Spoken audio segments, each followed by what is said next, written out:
फर्रुखाबाद से बड़ी अपडेट।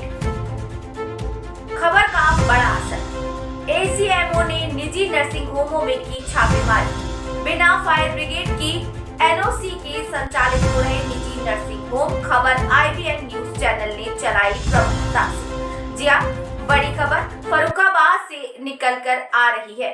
आज की बड़ी खबर, जहां पर दिखाई दे रहा है खबर का असर। एसीएमओ रंजन गौतम ने सरल हॉस्पिटल माधव मैक्स में की छापेमारी और मिली खामियां। माधव मैक्स और सरल हॉस्पिटल में NICU में मिली तीसरी मंजिल पर एसीएमओ रंजन गौतम ने NICU को तत्काल प्रभाव से नीचे शिफ्ट कराने के दिए निर्देश। बिना विद्युत सुरक्षा के NOC के चलते मिली निजी nursing home.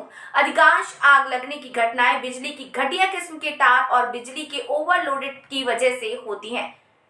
ACMO Ranjan Gautam ने बताया कि विद्युत सुरक्षा अधिकारी को भेजकर कराएंगे निजी नर्सिंग होम के ओवरलोड की जांच। फायर ब्रिगेड की सुरक्षा मानकों को पूरा नहीं कर रहे निजी नर्सिंग होम। निजी नर्सिंग होमों के चारों तरफ नहीं घूम सकती फायर ब्रिगेड की गाड़ी। एसीएमओ रंजन गौतम ने निजी नर्सिंग होम संचालकों को बाहर निकलने के लिए अलग से सीढ़ियों को बनवाने के दिए निर्देश। एसीएमओ की छापेमारी से निजी नर्सिंग होम संचालकों में मचा हड़कंप।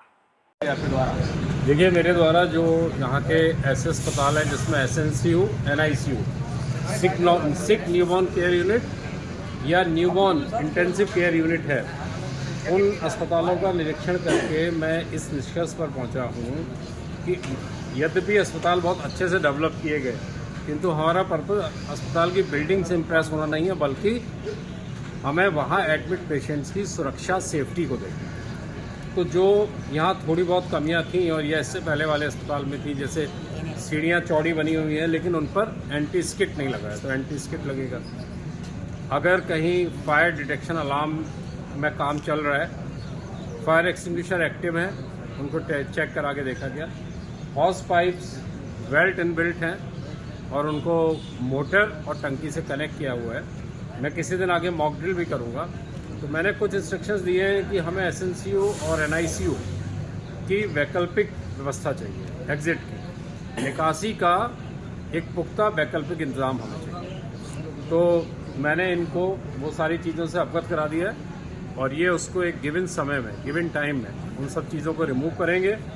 यहाँ जो तीमारदार थे बच्चों के साथ के, उनको भी हमने बताया कि in case of any emergency आप क्विक रहिए, अपने बच्चों के प्रति संवेदनशील रहिए, और अगर कभी कोई ऐसी दुर्घटना होती, चूँकि ये ट्रायल है, ये इंस्पेक्शन है, as per the instructions given by principal secretary health Uttar Pradesh and the honourable chief minister and the other dignitaries. अधिकांश घटनाएं ओवरलोड की वजह से होती हैं। विद्युत देखिए, बिल्कुल किसी ने भी नहीं ली हुई है, एक भी स्वास्थ्य।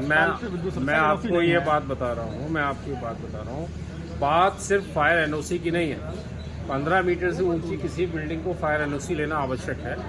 अगर वो 50 बेड के ऊपर है तो फायर NOC लेना आवश्यक है, किंतु अगर 50 बेड से कम है, विद्युत सुरक्षा के NOC तो उसको फायर से बचाव के लिए अलार्म, प्रॉपर सूचना, उसके बाद सुरक्षा, निकासी, मेंटेनेंस, ये सारे फैक्टर आते हैं। अब आपने बात करी इलेक्ट्रिक सेफ्टी की, तो इलेक्ट्रिक सेफ्टी में फायर एंड इलेक्ट्रिक दोनों आते हैं। उसमें अगर वायर उच्च गुणवत्ता का नहीं लगा होगा या कैपेसिटी से ज़्यादा लोड होगा, तो अक्सर फायर 99% ऑफ द फायर जो लगती हैं वायर की गुणवत्ता कम होने से या ओवरलोडिंग की वजह से। तो इलेक्ट्रिक सेफ्टी की जो यहाँ पर जॉइंट डायरेक्टर है, उनसे भी मैं रिक्वेस्ट करूँगा कि वो भी आके वायर की गुणवत्ता का इंस्पेक्शन।